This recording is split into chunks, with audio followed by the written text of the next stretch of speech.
Boyle Sports. Don't just bet, choose wisely.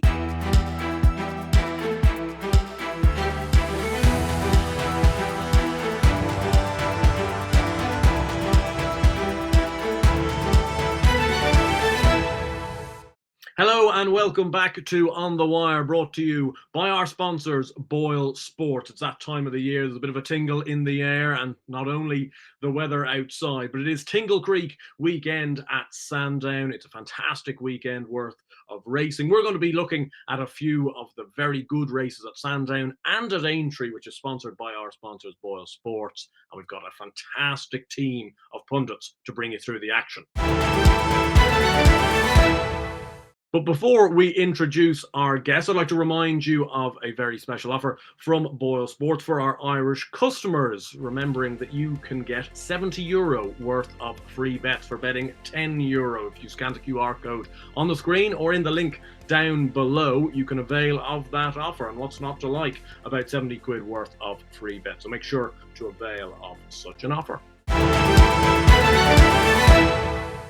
So we've got a brilliant panel of guests this afternoon for the On The Wire Tingle Creek special. We're bringing back some of our regulars in Dan Overall and Mark Boylan, but also we've got a special guest. We've got Gavin Lynch on the squad this week. So we'll bring those guys in and hopefully have a very interesting preview video ahead of ourselves. Dan, I suppose coming to you first. Good to have you back. How's the preparation to Christmas going? Yeah, get the regular boring guest out the way. I see how it is. Lead up to the important ones at the end. I see. But no, all good, mate. It's that classic build up to Christmas now. We're getting weekend after weekend of big meetings, good races. Obviously, at the start with the ground, we had a bit of a sort of hit and miss start, but now the rain's come. We've got proper horses against each other. Irish are coming over here for the big races. A lot to look forward to.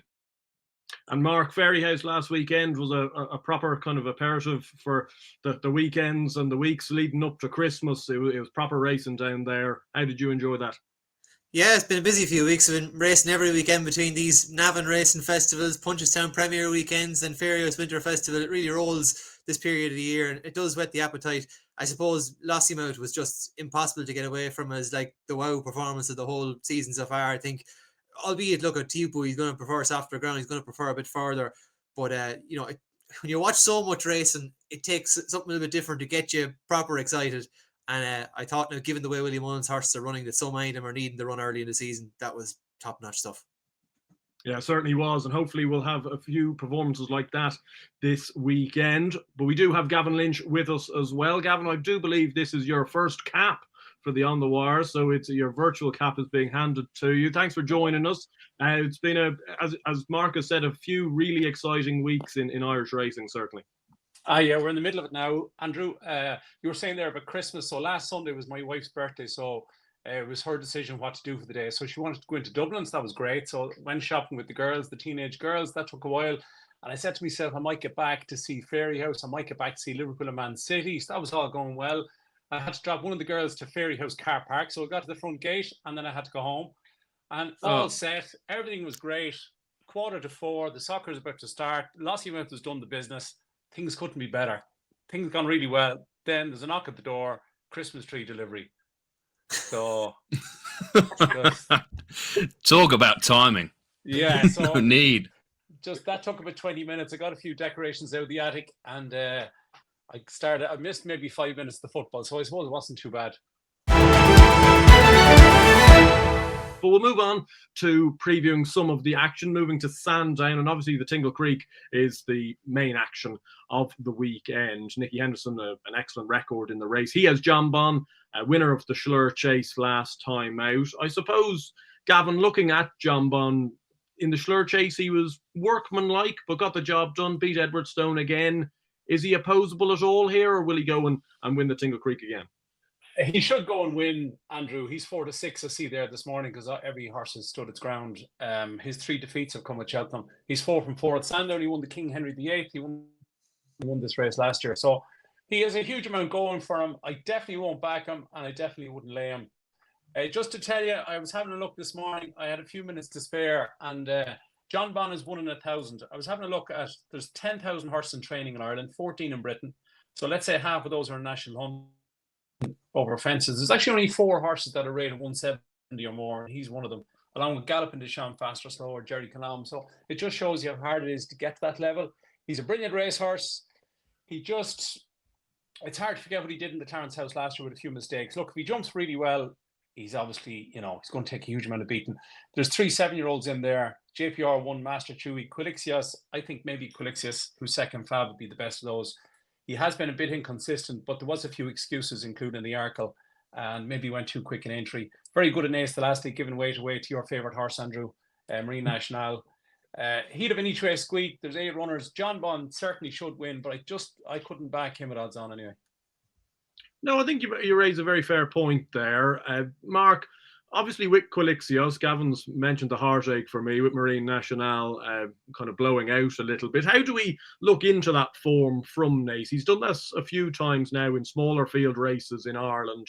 Hasn't necessarily been able to bring that to the table at Grade 1 level over fences thus far. Is this a real chance for him to do so? Yeah, it was a low blow from Gavin, wasn't it, to bring up poor old Marine with you? Like that put the whole podcast on ice for a few minutes. I was worried, but look at Quilixios. He's got ability. There's no question about it. But I'm with Gavin on the inconsistency query. He's just let me down a couple of times. Albeit maybe if you want to get into an individualized set, you could say last year Punchestown go up to 3 miles. That didn't suit for him. That's not his trip. And maybe a disappointing day as a juvenile after he won the Triumph. He bombs out of Punchestown, but I think the Sables runners weren't in probably the best place that time of year. There's a few little things you can excuse, but there's just too many runs probably there where he has let me down. But look, it's so impressive on his comeback here. But it's not the first time that he has been good early in the year. He won first time up last year. I just don't know. In terms of genuine top-class Grade 1 stuff, is he that, maybe in a standard year of 2 mile or a below par year of 2 mile chasers, maybe he is. But I think we're probably loading the bases with some pretty good ones this time around. And, Sandown is a track.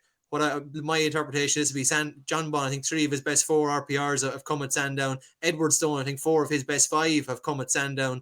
I think both of them are very much proven in the conditions. And John Bond he is extremely consistent. I don't think I think it's very hard to take him on. But if you're maybe looking for a little bit of value, if there was a gap appeared more so close to the time, I can see Quilixios getting a bit tighter. If you got a bit of value in Edward Stone without, I think I'd nearly side that way. I thought it was a satisfactory enough reappearance. He's 10 now. I don't like 10-year-olds in Grade 1s typically. I don't think he'll beat John Bond, but I think given he's so reliable around here in general, and there'll be improvement to come from his last start, if a gap appeared between those two, I'd nearly rather take on Quilixios with Edward Stone. Yeah, I can see that. Obviously, Edward Stone's certainly not saying any real reasons that he's getting any worse. We'll have to find some, obviously, as you say, to get past John Bond. Dan, I suppose the last remaining horse that may have the scope to put it up to them is JPR 1. Not sure whether he's there yet, but he was impressive in the Haldon Gold Cup on reappearance, and I suppose he's got less miles on the clock than some of these.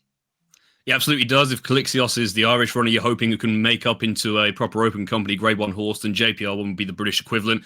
As you say, really good in the Holden Gold Cup. That had clearly been a long-term target. The Tizzard have targeted that year after year. As a Jello backer, I was maybe not exactly enamoured with the maybe less than vigorous ride Jello got, but maybe it was just a case of JPR 1, pure 2 miler, always travelling the best on quick ground, and Jello couldn't go with him. Obviously, diminishing margin at the finish, but this was a good performance. Can he now make up into that Grade 1 horse? Joe Tizzard hasn't hidden his love for him. He thinks he's a horse that can go all the way to the top. There is a concern that there is a race at Kelso on Sunday, a 40 grand handicap that he's also still entered in. Now, they're going to look at this race. Obviously, he has been declared. Now, they're racing against John Bonhoff level weights, or do they go to that handicap where he's going to get £2 from Tommy's Oscar? Obviously, the winning chance, I think, is pretty clear which one is going to be better. But I think you have to give horses like this a chance in Grade 1 company. And he has shown glimpses of being very good. Like, he's sometimes a bit temperamental. Obviously, he was pretty well beaten Henry VIII here last year, where didn't seem to have many excuses, I didn't think, behind Lepatra and Colonel Harry. So he does have to make that step up. But there are glimpses where he travels and jumps really well that he could potentially make up into a candidate for these races. But he does have to get to John Bond's level like everything else in the race does. Yeah, I think you're being a little bit abstemious, really, when you're talking about you saying you were a little bit irritated by Charlie Gordon's ride. You seem to have a 10-day rant to me about the race. I thought Steady. JPR 1 would have won under any circumstances. 10 days, maybe pushing it, maybe 5. But maybe my rose-tinted glasses. I think, look, we'll probably see Jello in the Peterborough Chase on the Sunday, I imagine, as well. So we'll get a bit of a line on that. Forming behind worked out Scarface ran okay at Newbury, so this is obviously a massive step up. I think with hindsight and the glory of a cool head and some time to reflect on my inner thoughts, JPL1 probably won that a fair bit snugly and was just the pure 2-miler. Obviously, they're going to get plenty of rain on Sandown as well, so the hurdles track we know is going to ride heavier than the chase course as it always does. But I think JPL1 maybe a slightly better horse on quicker ground, whereas we know John Bon seems to go on anything, and I think slower ground probably more in his favour these days. Yeah, it obviously does seem like it's John Bon's race to lose. The great thing about this Sandown card is you get the 2-mile Grade 1 open horses, but you also get a 2-mile Grade 1 novice chase in the form of the Henry VIII novices chase. We'll have a look at the betting for that race, which Lotus Sud does top at 8-13 with our sponsors, Boyle Sports. Down memory lane, great to see Gordon Elliott bringing 2 over. He's 100-30. Roubaud 5-1 going chasing, having won the Elite Hurdle last time out. Touch Me Not winner last time out. Punchestown is 14-1, and So Like on the rag of the field at 25-1. Looks like he has a little bit to find on paper. Lotus Sud 8-13. But Gavin, coming back to you, good to see Gordon Elliott with 2 strong contenders in this in Down Memory Lane and Touch Me Not. Down Memory Lane was very impressive at Navan. It was a slowly run race that he dictated. I suppose again he's going to have to prove to us that he can follow that up. Yeah, just to go back there for a moment. What was that word used a few minutes ago? Was abstemious, is it? Something like that. It was a word that is not in the dictionary, I can guarantee you that. See, I'm living with Tom Bull, and he's putting words in my head that I've never heard of before. Has anybody ever heard that word before? And I'm trying to relay. I'm trying to be the middleman, the conveyor. Like, you have to be a man of the people, Andrew. Yeah, I that's long gone. I'm trying to link. I'm trying to be the Gravenberch here that I'm just linking with the attack. So unfortunately, I'll lose it in transition sometimes. We haven't finished this yet. Abstemious. So it sounds like it's abstaining sort of kind of thing, is it? Yeah. Mark, would you agree with that? It's kind of like it abstaining. Sounds correct. Abstemious. I'm doing MC tomorrow for 200 of us. We're in Navan for our local GA club, football club, and it's a fundraiser. And I'm definitely going to use that word tomorrow.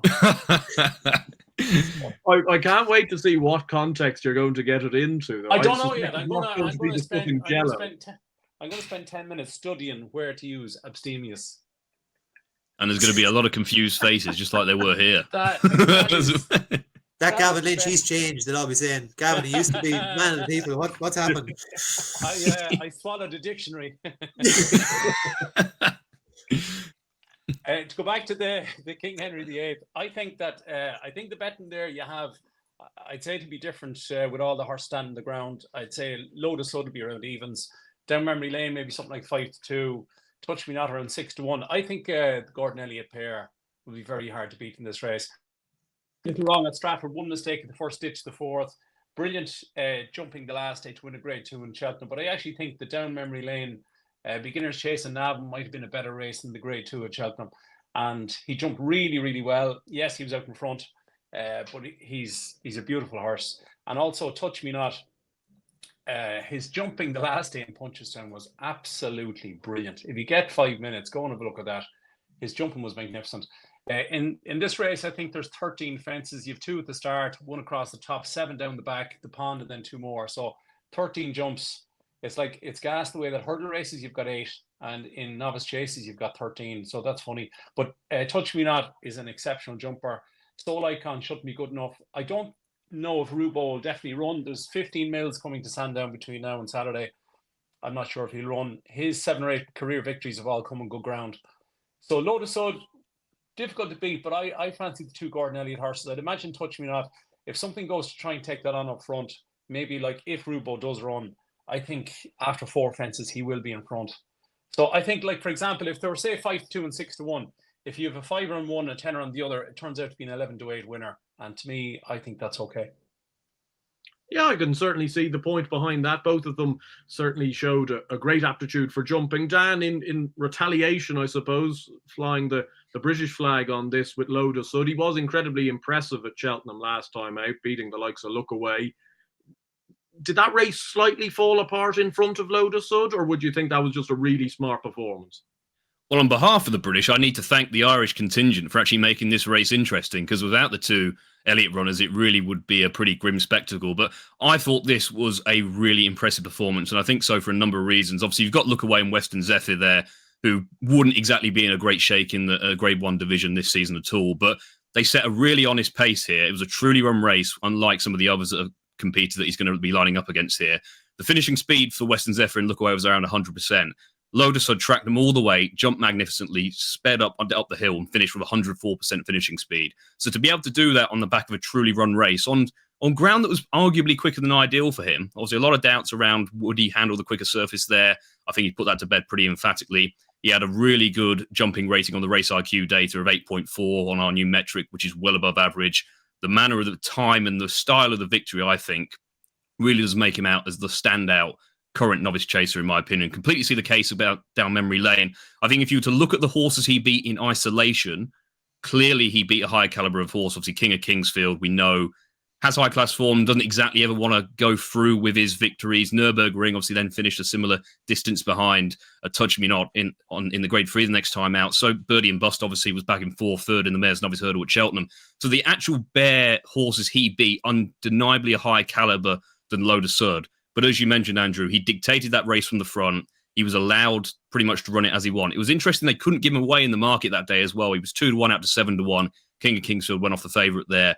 I'm not sure how much you can read into that. But I think despite clearly beating high caliber horses, I think some of those in behind weren't exactly there to give their best showing. And so I think when you look at the substance of the time and the style of the victory, I think Lotus has achieved more than down memory lane thus far.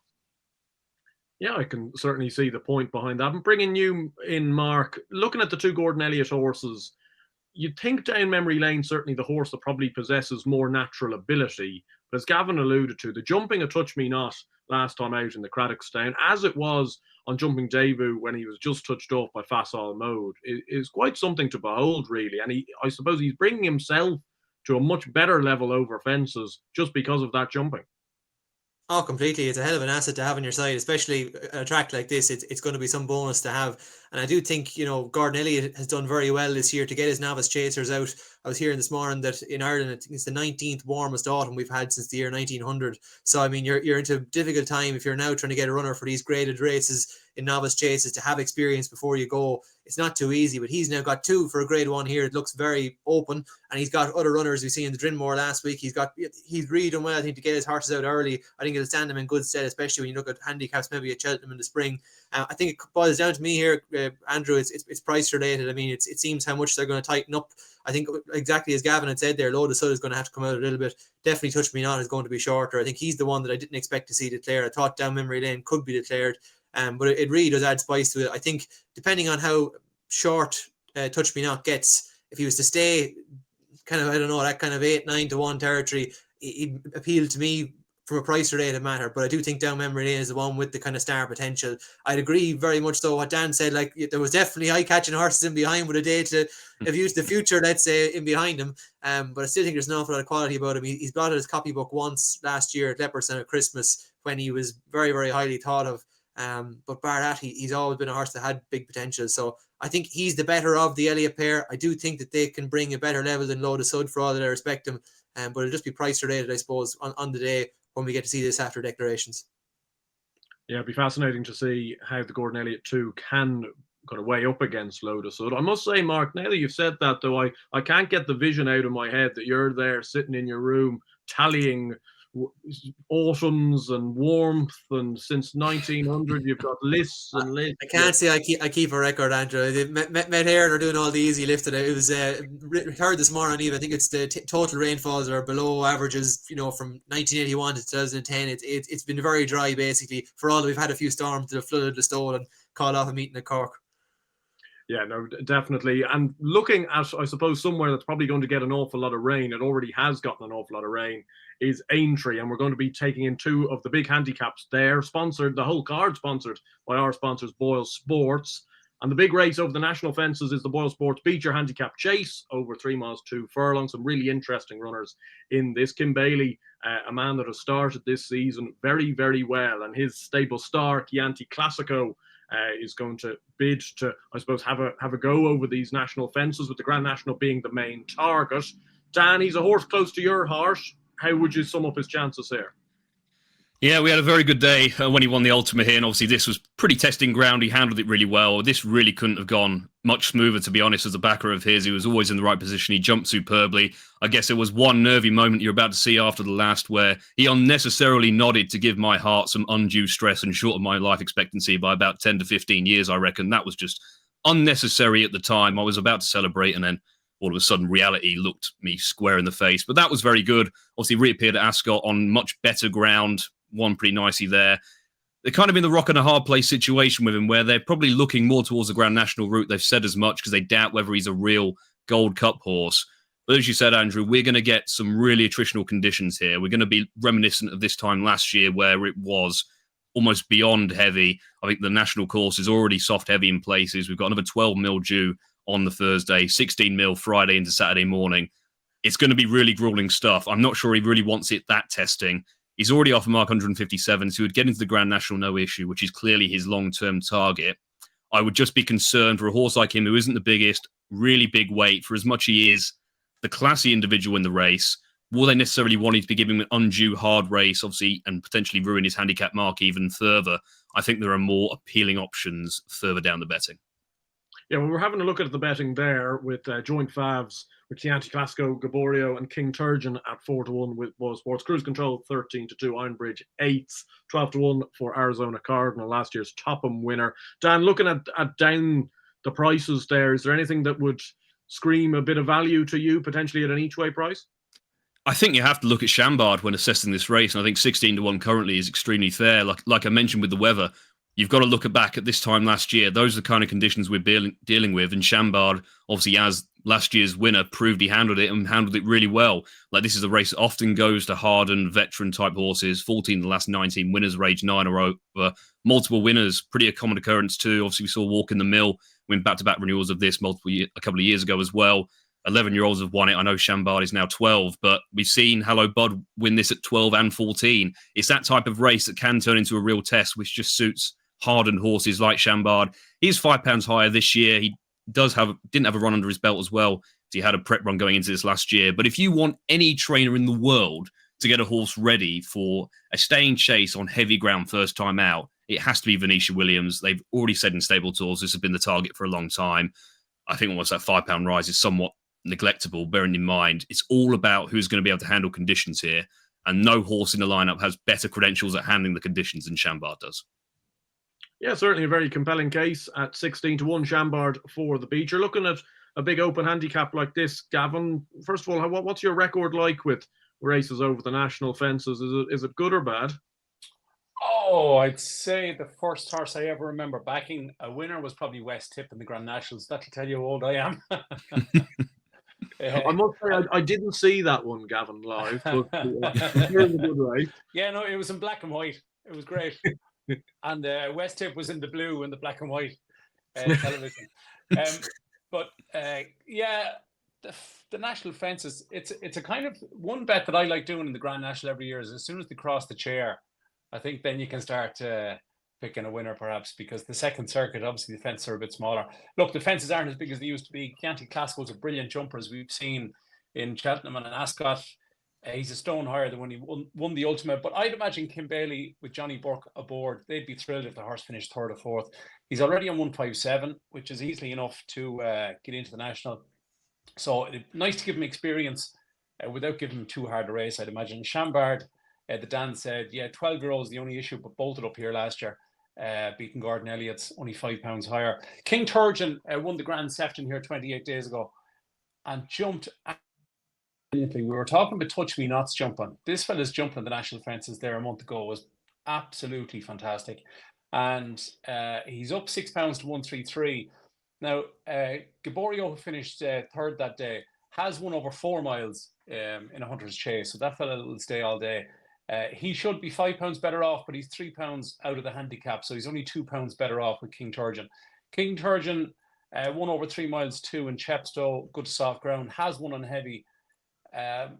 You'd have a slight reservation, but the extra, it's 4.5 furlongs further than the Grand Sefton, but and that'll obviously suit Gaborio much better. But King Turgeon's jump in the last day was exceptional. So if perhaps maybe in each way betting King Turgeon. Slight reservations at the extra trip, but I think his jumping is amazing. Yeah, certainly seems to have a very good chance. Looking at this race, Mark, what did you come down on in the end? Yeah, look, I promise I haven't become a subscriber to Golden Oldies or anything like that. But Chambard, I thought the case made for him was on those conditions, this is when you're going to see the best of him. He is 12, that's a concern, but it is a case that you have horses come back here who have age under, previously Beauty and Rouge is an 11-year-old, you have 9-year-olds, Snow Leopard S walking the mail, it can be done. And even last year, this thing that sticks in my mind is 5 of them finished, and one of them was so far tail off, he could still be out there now. It was proper attrition and stuff, and you have a horse will cope, but I don't expect it to be that testing this time around, but it's still going to be a fair bit of demand in it. Cocoa Beach, how he finished out last time in Punchestown, I was a bit disappointed. You look back at the steward's report and see that he returned with cuts on left and right hind legs, pulled the shoe as well. Maybe that's a reason for it, but I don't like turning out just 13 days on from that in an ideal world. For all I'm sure the Elliott team would have him in grand order, but Chianti Casco, the way for it let you go on this, like the way handicappers are treated in England compared to home for winning big chases, it's so different. Like, you get £5 for winning $100,000 handicap chase at Ascot last time. I know he hasn't exactly bolted up, but he still won pretty well. And in Ireland, the horse wins $100,000 chase. It just doesn't tend to happen like that. Even shake him up, Barry last year, he wins $100,000 chase on New Year's Day at Cheltenham off 140, 7.5 lengths he wins by, and he wins then at the festival off £3 higher. Like, you couldn't imagine something like that happening in Ireland. So, I mean, the handicapper gives him certainly a chance to turn it around again and keep following it up. But I just thought the price of Chambard 16, it's an each way play in a race where you could get a lot of them struggling to cope and get home. I'll get my violin out for you, Mark. Clearly the British are so well treated in all these handicaps because we always win at the festival, don't we? So we clearly just handicap Ricks left, right and centre. You're not going too badly in the handicap. I fear for us this year in the handicaps. Not in all terms, but I think especially handicap chases. I think now there'll be a good revival for me there this year. We'll handle the handicap chases. Let us have something, Mark. I mean, we've got nothing else to go on. I mean, look at the hurdles. We've got not a chance in any of them. So just let us have our staying handicaps. And we can't even have any of them because the Kim Muir you win every year as well. We'll have the Ultima. We'll sort of split the plate around 50-50. You can have the novice handicap and we'll call it even. Thanks very much. You're so generous. With that, we'll move on to the other big handicap on the card at Aintree, which is the BuzzSports home of the early payout handicap chase at 132. Now, we were watching this race, myself and Dan. We were at the Tingle Creek meeting last year, and Richmond Lake was a horse that I'd backed.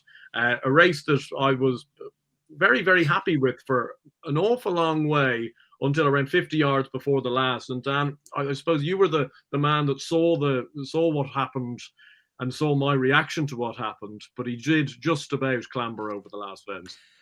It's one of my fondest memories of last season, which is a really sad indictment of the season as it went. But it was a great spectacle because I didn't have a penny on. Apparently, it was a great day for broken clocks because you actually backed the winner of this race somehow. And it was just the slow, agonizing run up to the last where everything else was beat. It was that day last year where the conditions were so attritional. Nothing was getting into it. And it's felt like about 4 years, Brian Hughes slowing this horse into the last fence, just begging him to see a stride. Just please, just pop it. He gets about into the wings of it and just decides to launch his entire body through the fence.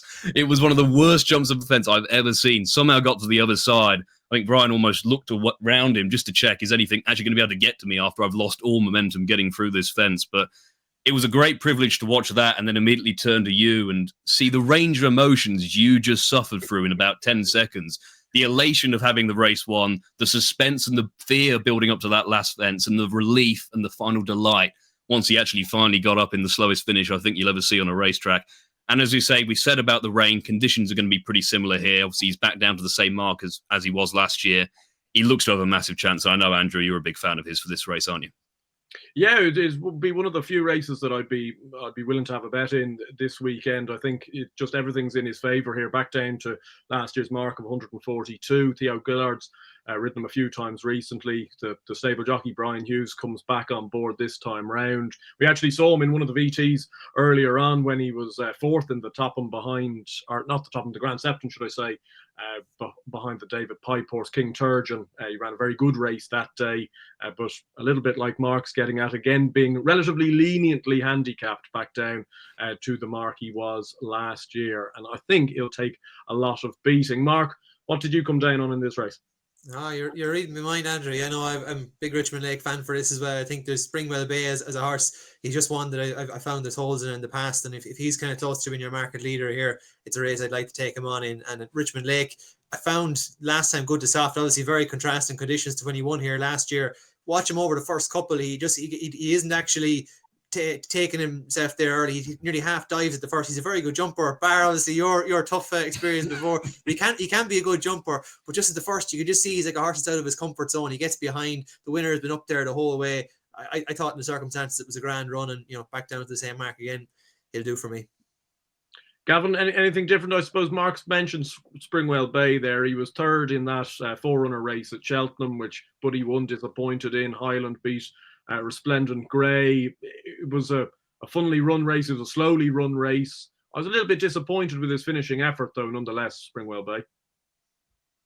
Yeah, he was very keen to stay in Cheltenham, and he doesn't stay 3 miles. So I'd imagine he ended up in the 2.5 mile novice handicap at Cheltenham in March. So if you're going to be keen and the ground's going to be like there, as Dan said, there's 28 mils due, I think, in Aintree over the next couple of days. So if it ends up like last year, if you're keen, that's not going to help. The bottom horse, Dr. T.J. Eckelberg. Do you know where that name comes from, anybody? You're going to have to... You're going to put us to shame here, Gav. I had to look up Google. He's a fictional doctor from The Great Gatsby. There you go. But he won 2 weeks ago. Lads, I'm going to make it 4 from 4. Am I right in saying 3 so far for Richmond Lake?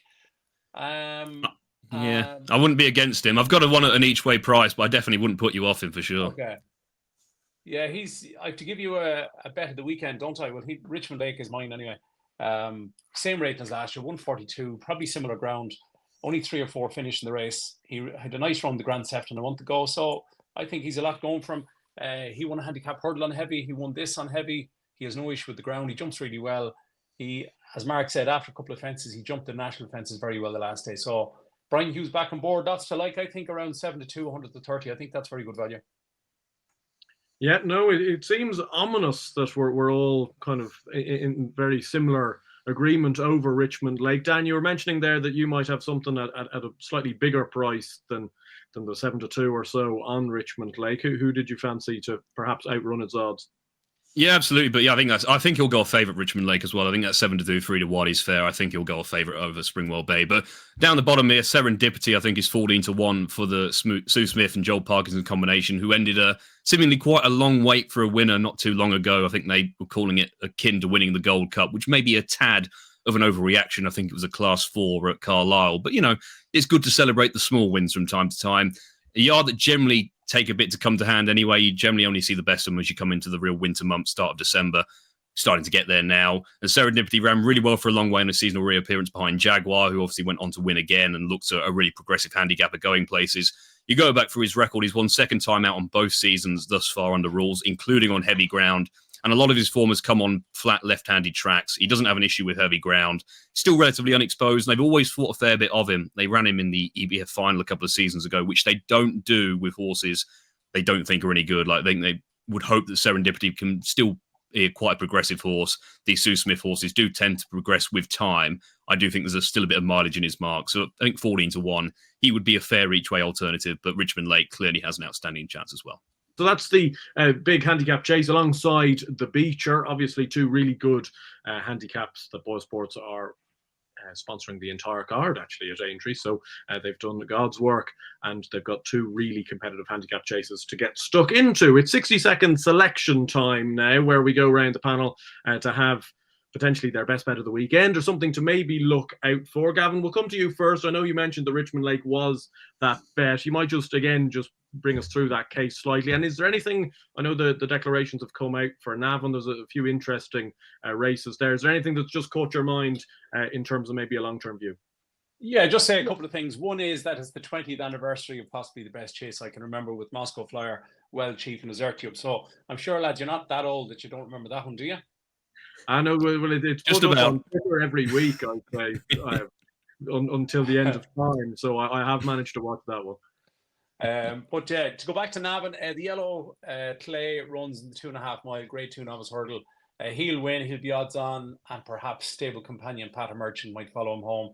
Very interesting that there's a €100,000 handicap hurdle over 3 mile one, and the top weight is Intense Raffles, the Irish national winner. Won that off 140, went up to 151, I think, and is in here at 141. But it's a very interesting place to start back at. And just to really cheer you up, Andrew, on a rainy day, is Goodland is back. He's back. Finally, good news. Yeah, 633 days off.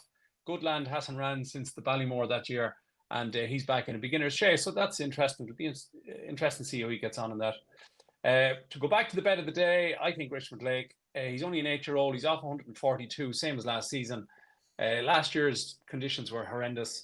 He did a lovely run recently in the top one, finished 4th. And he has Brian Hughes back on board. Loves heavy ground, jumps really well, likes Aintree, lots to like. I think he'll go off favourite, and I think he'll win. Yeah, Richmond Lake for Gavin. Mark, who's your 60-second selection for this week? Going to take a little bit of a chance, Andrew, because we haven't seen Dex just yet. But in Cork on Sunday, there's a horse who's been kind of caught my eye for the last few weeks. He's called Turn and Finish. He's entered in a maiden hurdle, a 3-year-old maiden hurdle at Cork, the opener there on Sunday. And I'd encourage you to have a watch back of the way he's been running, because he's a horse that I think is better than he's shown so far. He was quite awkward early on when he went hurdling at first at Ballinrobe. He was running around a little bit. Then he had an unfortunate experience down in Cork. He slipped on the bend turning for home, but his 2 runs since, when he's been ridden patiently, he's definitely caught the eye on both occasions. And the last time at Punchestown in particular, the winner, Cool Dreamer, he's got really rolling in front, was never going to be caught. This guy was ridden particularly patiently, and for a maiden hurdle like that, I never really, if I'm a supporter of a horse that goes off 2-1 a maiden hurdle, I like to see them handy. This guy, he has been free going in the past. I've been trying to teach him, I suppose, at different times, but he's bred to be useful at this game. He's out of a half sister to Sir Eric, who Joseph had a very good campaign with. So look at Gordonelli, there's a couple of decent types in there, and against him, I doubt both of them will run. But I'd be interested to see how Dex unfold. But for me, Turn and Finish, if he doesn't win a maiden hurdle this weekend at Cork, he's bound to win one again before long. Turn and finish, should I say, for Mark down in Cork. Dan, your one, I would suspect it's probably not coming from a race at Mallow on Sunday. Not quite. We're going to go up to Wetherby for the 123 of 3 mile handicap chase. Horse called Late Night Rumble, who's been rather interestingly campaigned so far. He's a half brother to Late Night Pass, who people will know as a Fox Hunters winner at Aintree, won one of the cross country races at Cheltenham last season as well. But Late Night Rumble's a multiple point-to-point winner in his own right. He was second at Cheltenham's Hunter Chase meeting last season, and he finished second to a horse rated 129. He's been given 3 runs over hurdles early this season, twice over 2 miles. Last run over 3 miles, where unsurprisingly shaped much better with his regular tongue tie back on. To me, that looked like a bit of a handicapping exercise. Makes his handicap chase debut here off a mark 110, which I think you can argue is very fair. Seemingly getting him handicapped to go back over fences has been a bit of a long-term plan. Tom Ellis's strike rate with hurdlers is 7%. His strike rate with chasers is 23%. So this lad has plenty of point-to-point experience. He's clearly a chaser. No surprise if we see a lot of improvement now he's back over fences.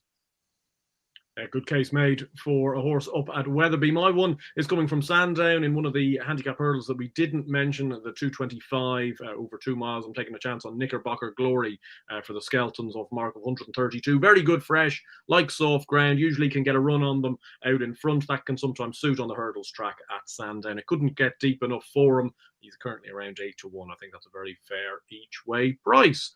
Before, hopefully, winning selections for you this weekend going into the Tingle Creek weekend. Hope you have a very good weekend punting-wise. Obviously, Boyle Sports have plenty of offers going on the website, so make sure to check all of them out and make sure to avail of all the bonuses that they have available to you. Remember to gamble responsibly if you are having a bet this weekend. Bet within your means at all times. A bet what you can only afford to lose. But make sure to like and subscribe to the Racing TV YouTube channel down below to make sure you don't miss out on any future content, and also plenty of different content on the Racing TV platform. Hope you have a lovely weekend, and we'll see you again very soon.